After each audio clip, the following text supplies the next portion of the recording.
morning, everyone, and thank you so much for subscribing and helping us along this journey. I'm really excited to share my 5 golden rules with you, but first of all, I want to talk a little bit about why I made these rules and why they're so important, so that you can get the most use out of them as you possibly can. And it kind of goes back to when I was in college.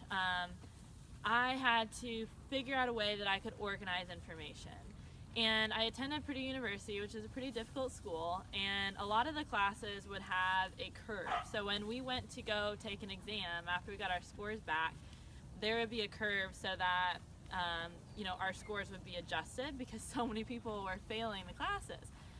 And I would, when I'm studying with my friends, they'd come in with these little notebooks, and I would have these huge poster boards where I would map out in a concept map all of the material so that I could figure out how everything connects and relates to each other.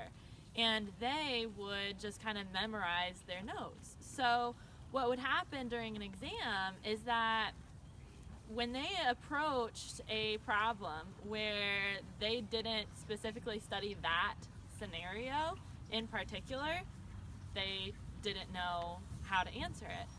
But because I created a formula for myself, I was able to answer questions like that provided a foreign scenario, and because I had this formula, I was able to apply it and work through it.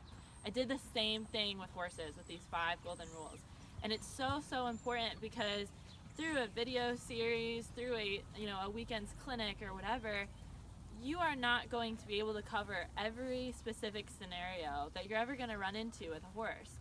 But I can give you guys a formula, and once you start learning to apply this formula, you can approach virtually any situation and have a very clear set way of going about it and figuring your way out, whether you're looking to advance a maneuver, whether you're looking to problem solve something that you're running into. So that is kind of how these are meant to be used. But there's also 2 important things that I want to talk about that you're going to have to keep in mind for these rules to be effective. The first thing that's really important to realize in order for you to get the most out of these 5 golden rules as you can is that they are not intended for people who think they have problem horses. It's rather for horses with problem people.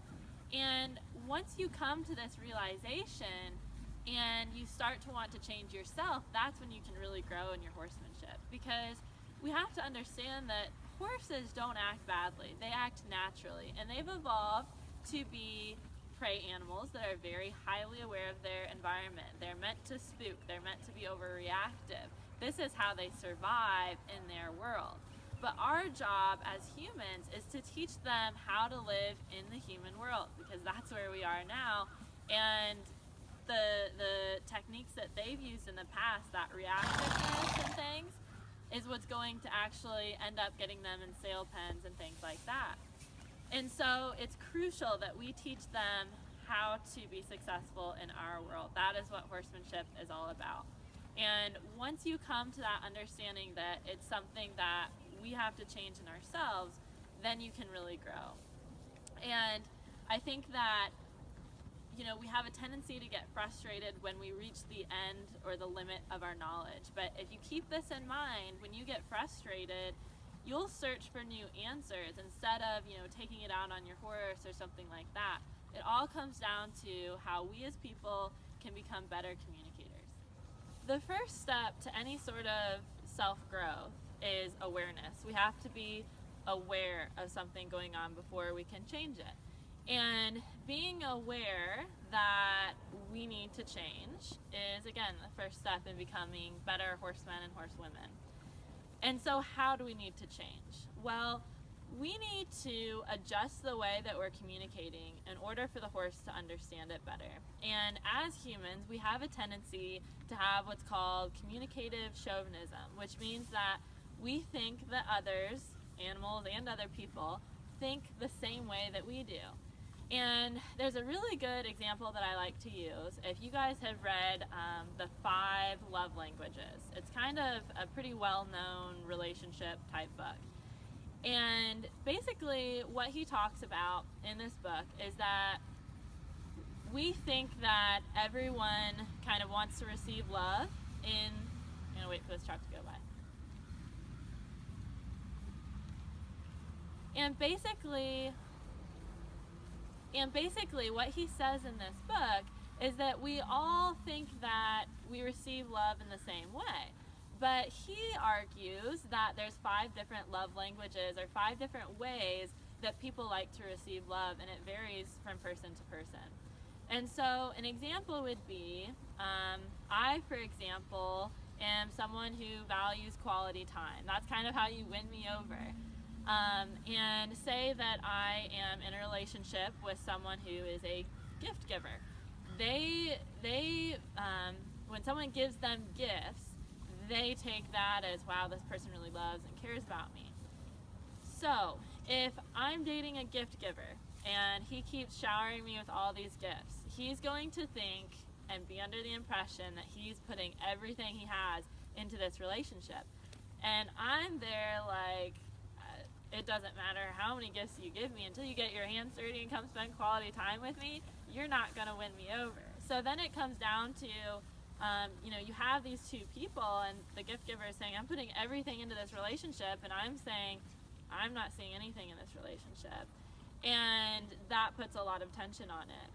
It's the same thing with horses. You can put so much time, energy, and resources into that relationship with your horse, but if you're not speaking their love language, it's not going to matter to them.